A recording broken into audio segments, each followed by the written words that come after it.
Hello guys, welcome back to another exciting video from Engine Nation. In this video, we bring you some very shaky news. The famous Elon Musk and the President of the United States, Joe Biden, are not on good terms. This tussle has been going on for quite a while now, but lately it has gotten worse. Why? Watch the video till the end to find out. Tesla fans appear to believe so, claiming the United States National Highway Traffic Safety Administration has the latest example of the agency's partiality. President Joe Biden unveiled a number of new candidates for high federal positions on Tuesday, including Steve Cliff as head of the National Highway Traffic Safety Administration. The Tesla faithful, meanwhile, are up in arms about stories about a lesser-known appointment just hours before they expect a stellar third quarter would propel the stock to new all-time highs. Musk has openly endorsed the outrage. Louise Missy Cummings, a Duke University professor of engineering, has apparently been named as the agency's new senior safety advisor, putting her at the forefront of any regulatory disputes around autonomous driving technology. She's been very critical of Tesla's irresponsible approach to self-driving in the past, and her choice might harm the company's prospects. Musk believes that by charging more for an autonomous car, his 10,000 FSD feature will generate tens of billions of dollars in software revenues. Cummings, on the other hand, has made several public statements critical of Tesla's and Musk's autonomous driving goals. Cummings is an independent board member of Veoneer, which makes problems worse in the eyes of Tesla investors. The Swiss car components provider specializes in active safety systems and innovative driver assistance technologies, such as LiDAR, a laser sensor that can scan the area and build comprehensive 3D dimensional maps. A group of Tesla's fans is outraged that they've started an online petition requesting that Cummings' apparent nomination be reviewed. A group calling itself Autopilot Users for Progress signed the letter. Fortune reached out to the NHTSA for comment, but they did not answer right away. The sparks fly. Supporters of Tesla feel Cummings has a strong interest in seeing the EV pioneer fail, especially because Musk has said that LiDAR is too costly and useless for complete self-driving. Tesla is also included in Veoneer's most recent annual report as the company that may compete with it in the huge commercial projects afforded by autonomous driving. Veoneer is once again in the limelight as a result of the new disagreement. It has recently agreed to be acquired for $4.5 billion by a consortium led by Qualcomm, a chip maker based in the United States. When asked by Fortune if Cummings should resign from her position and sell business stock if she accepts the NHTSA advisor position, a Veoneer representative declined to respond. The revelation also comes at a time when the NHTSA and Tesla are at odds. Following a series of high-profile incidents, the federal government gave Tesla a list of requests for information on FSD and the more basic autopilot technology that comes standard in every car, with a deadline of October 22. More recently, the NHTSA allegedly chastised Tesla for attempting to swiftly address a possible safety concern with the way its cars travel on regular autopilot, while emergency vehicles had pulled over to the side of the road. Normally, this would need Tesla telling it of its plans and outlining a potential solution, but Musk instead simply sent the software upgrade to the fleet without consulting the Highway Safety Agency first.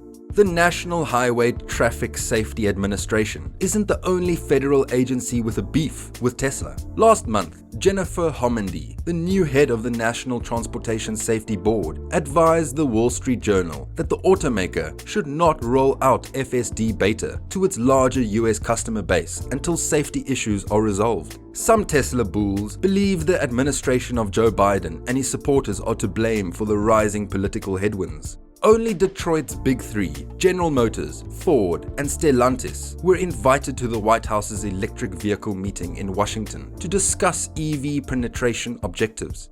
This would have been easy to explain if Biden Press Secretary Jen Psaki hadn't told reporters that only union car makers were invited and that the media could draw their own conclusions. The Democratic Party has a lengthy history of working with the United States auto workers. Despite Musk's self-proclaimed quest to rescue humanity, he has put his assembly line workers in danger to meet production objectives during the pandemic. From the perspective of the United Auto Workers, he has fiercely fought any attempt by employees to organize in his facilities, a position he has maintained even at his upcoming Grünheide facility in union-friendly Germany. Meanwhile, Musk continues to scare his critics. They're necessary by law, but designed to be easy to remove by owners. The Tesla CEO reassured a Cybertruck buyer who said he wouldn't complete a purchase if the vehicle had side windows. Cummings, on the other hand, used Musk's preferred social media site to extend an olive branch. Happy to sit down and discuss with you anytime, she responded to his tweet saying her track record was very biased. Tesla was helped by the government in its victory against electric vehicles. Elon Musk isn't thrilled since it's now assisting Detroit. Tesla has benefited from lax regulation and generous government incentives prior to the Biden administration. Last month, President Biden hosted a big gathering on the south lawn of the White House to declare an ambitious goal. By 2030, 50% of new passenger car sales would be electric, plug-in hybrid, or fuel cell electric vehicles. However, one of the industry's most important players were missing: Elon Musk and Tesla, the country's largest electric car maker, who were absent from the celebrations. It could have signaled the end of Tesla's long honeymoon with the government, during which the company was bolstered by federal tax incentives that fueled growth and sales, emissions compliance credits that ushered in profitability, and relatively hands-off oversight that allowed it to put new technology in the hands of customers without fear of regulators interfering. The most recent setback occurred earlier this month. House Democrats introduced a plan that would allow consumers to get an additional $4,500 in consumer benefits if they purchased an electric vehicle built by a union in the United States. Tesla is the only major American automaker without a union agreement. The House Ways and Means Committee agreed Wednesday to send the bill's portions to the House Budget Committee, including the electric car and green energy initiatives.